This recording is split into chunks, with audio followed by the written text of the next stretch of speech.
Olá a todos! Hoje na disciplina de Introdução a Sistemas Operacionais, a gente vai falar um pouquinho da história e dos arquivos do sistema operacional Minix 3.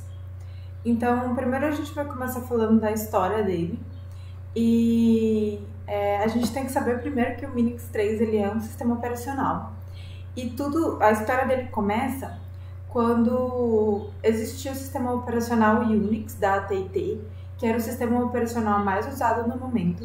E ele era um sistema operacional livre, né? Ou seja, qualquer um podia ver o seu código-fonte, podia alterar da forma como achasse melhor.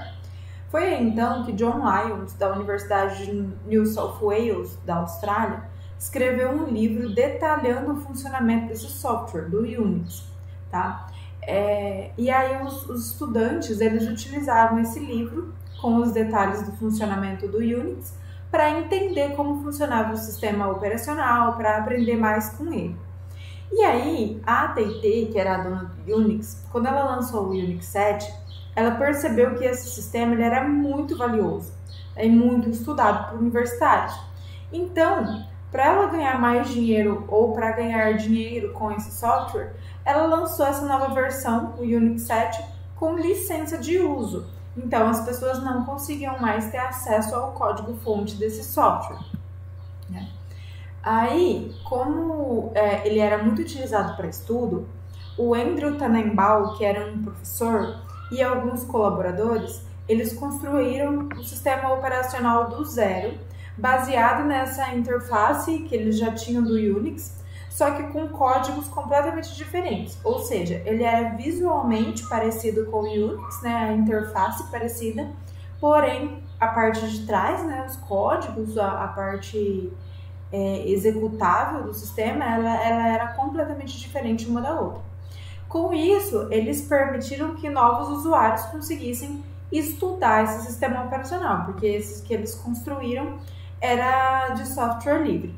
Então, assim foi criado o sistema operacional Minix, que foi esse que o Andrew Tannenbaum criou com seus colaboradores, e ele foi lançado em 1987 com um código-fonte disponível para qualquer pessoa poder modificar, para poder visualizar, estudar e tal. Isso é um software livre, né? As principais diferenças entre o Minix e o Unix é que o Unix ele foi criado para ser eficiente, para ser eficaz. Já o Minix, ele foi criado para ser legível, para ser estudado, para ser mais fácil de os estudantes conseguirem entender. Tanto que esse sistema operacional possuía milhares de comentários no seu código. Cada linha do código tinha um comentário lá dizendo para que aquela linha servia e tudo. E a principal semelhança entre os dois é que ambos os sistemas foram desenvolvidos na linguagem de programação C, porque vários dispositivos aceitavam essa linguagem de programação. Então, para eles serem aceitos em diversos dispositivos, eles foram criados nessa linguagem de programação C, que era bem acessível na época, tá? Quando foi lançado o Minix 3, eles ainda não tinham discos rígidos, eles funcionavam com sistemas operacionais colocados em discos externos, ou seja, disquetes, né? Porque os discos rígidos ainda eram muito caros. Portanto, esse software ele era muito pequeno, pequeno em peso, né? Ele ocupava pouco espaço no disquete, por exemplo. Com a sua maior utilização sendo de sistemas embarcados. Sistemas embarcados são aqueles utilizados em alguns dispositivos, por exemplo, marca-passo, freio ABS, as impressoras, as televisões, hoje em dia, até mais do que isso, nas geladeiras, máquinas de lavar, micro-ondas. Então, eles são softwares muito simples, muito pequenos, que são feitos para um propósito específico. Por exemplo, do marca-passo de fazer o coração de uma pessoa bater, o da impressora de imprimir em preto e branco, colorido, e de fazer o scanner de algum documento, alguma coisa assim. O da geladeira, de deixar a temperatura mais alta, mais baixa, algum programa. O da máquina de lavar, de bater mais rápido, bater mais devagar, bater por mais tempo, bater por menos tempo. Então, assim, são sistemas criados para um propósito específico. O Minix, ele era usado nesses tipos de sistema, tanto que ele se chama Mini Unix. Ele era um sistema bem pequenininho, bem compacto para ele ser utilizado em sistemas embarcados. Tá?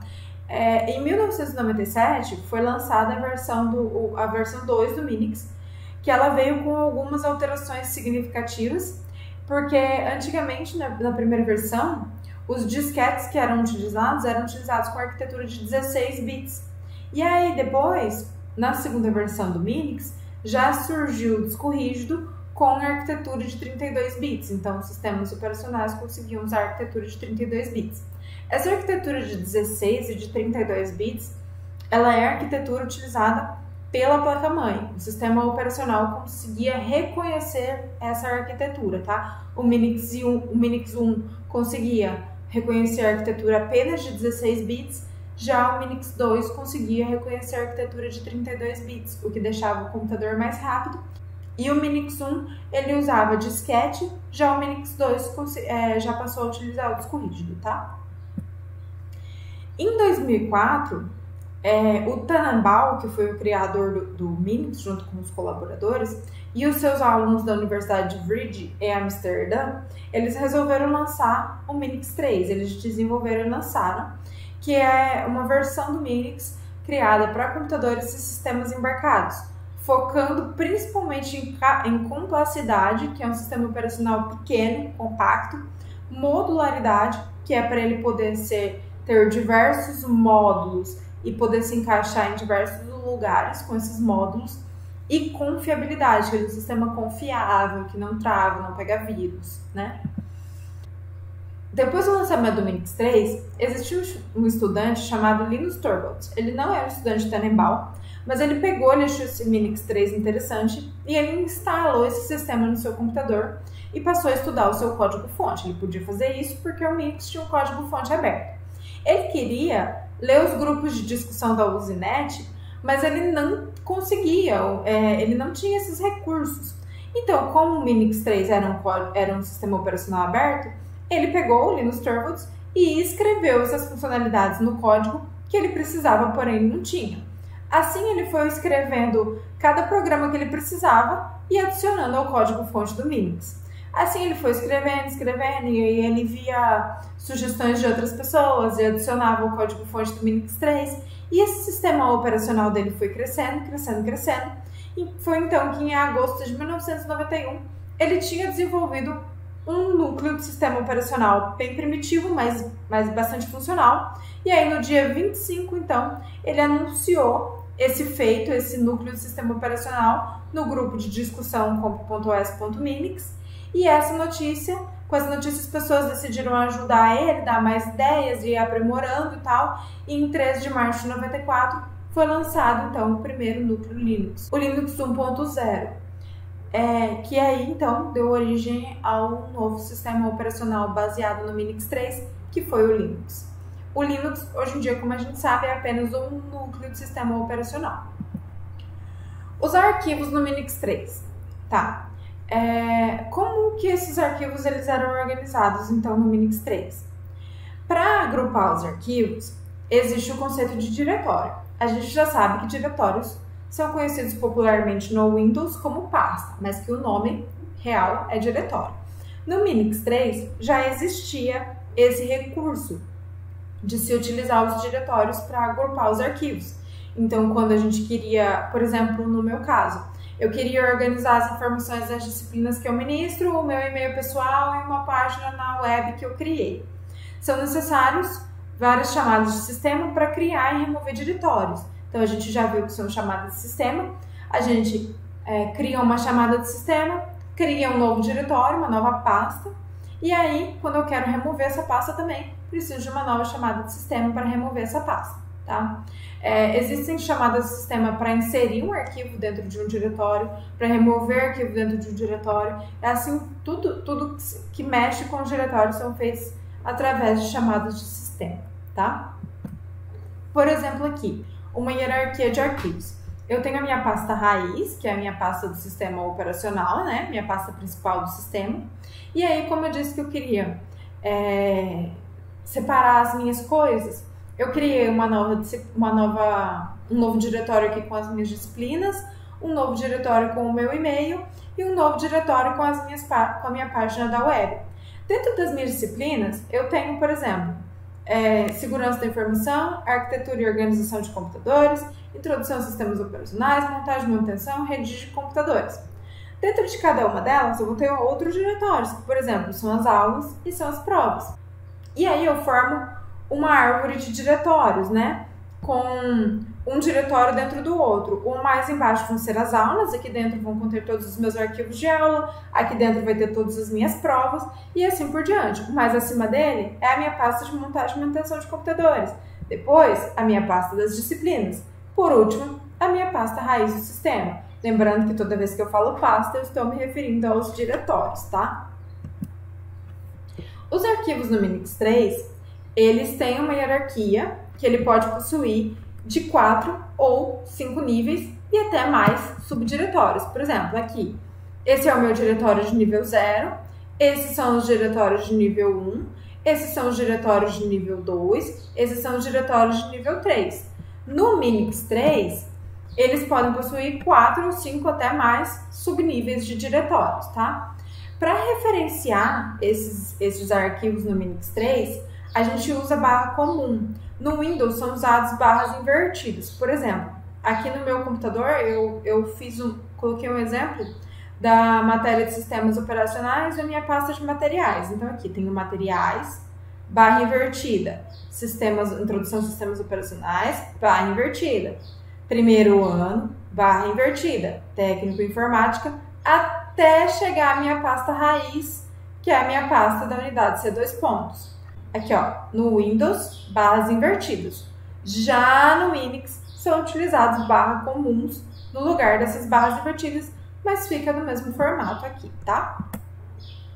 Os arquivos no Minix 3, eles têm algumas proteções.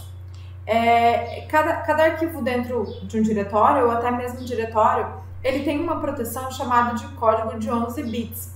Eles são divididos em 3 campos. Vocês podem reparar que tem o primeiro campo, um tracinho, o segundo campo, um tracinho e o terceiro campo. Cada campo desse tem 3 bits. 1, 2, 3, 1, 2, 3, 1, 2, 3. E cada campo e cada bit se refere a uma coisa. Vamos ver. Ó, o primeiro campo, ele se refere ao campo do proprietário do sistema. O segundo campo se refere ao grupo do proprietário do sistema. E o terceiro campo se refere às demais pessoas. Então, o proprietário, ele é definido por quem é o dono do sistema operacional. O grupo do proprietário é ele quem define, dando permissões a algumas pessoas, e as demais pessoas são as que não estão em grupo do proprietário, né? São as outras pessoas que vão utilizar esse sistema. O código se chama de 11 bits porque, vamos lá, 1, 2, 3, 4, 5, 6, 7, 8, 9, 10, 11 bits, tá? Então, lembrando, o primeiro campo é o do proprietário, com 3 bits. O segundo campo é o grupo do proprietário, com mais 3 bits. E o último campo é o das demais pessoas, com mais 3 bits, tá? Cada campo, ele tem um bit, né? Lembrando, primeiro bit, segundo bit, terceiro bit. Primeiro, segundo, terceiro, assim por diante. Cada bit, ele vai representar uma coisa. O primeiro bit de cada campo, ele sempre é o bit referente à leitura, que a gente chama de R, por causa do read em inglês. O segundo bit de cada campo, ele é referente à escrita, que a gente representa com um W, por causa do write em inglês. E o terceiro bit de cada campo, ele é referente à execução, que a gente representa com um X de execution em inglês, tá? Eles são conhecidos como os bits RWX. Aí, a gente vai ver assim, ó, no grupo do proprietário, o que o proprietário pode fazer com esse arquivo ou pasta? Ele pode ler, ele pode escrever e ele pode executar. Então, ele pode fazer tudo com esse arquivo ou essa pasta. Já as pessoas do grupo do proprietário, elas podem apenas ler e escrever, porém elas não podem executar o arquivo porque o campo de execução está vazio. Já as demais pessoas, elas apenas podem escrever nesse arquivo ou pasta, tá? Elas não podem nem ler e nem executar, porque os outros demais campos estão vazios. É assim que a gente interpreta. Então, que o proprietário ele pode fazer tudo, ele pode ler, escrever e executar. As pessoas do grupo do proprietário, elas podem ler e escrever nesse arquivo, e as demais pessoas, elas podem apenas escrever nesse arquivo, nessa pasta. Todo arquivo, para que ele possa ser lido ou escrito, ele tem que ser aberto, tá? Então, quando esse arquivo vai ser aberto, o sistema operacional, no caso o Minix 3, que é o que a gente está trabalhando, ele vai verificar as permissões e se o usuário possuir a permissão de acesso àquele arquivo ou àquela pasta, o sistema vai dar permissão para ele executar a operação. Caso essa permissão for negada, ele vai retornar um código de erro chamado de -1 e não vai deixar a pessoa fazer aquela operação com aquele arquivo ou aquela determinada pasta. Tá certo, pessoal? Por hoje é só. Eu deixei o material para vocês lerem também, então espero que vocês tenham lido, assistido o vídeo, e qualquer dúvida, pergunta que vocês tenham, entre em contato comigo lá pelo grupo do WhatsApp, tá bom? Muito obrigada, até mais!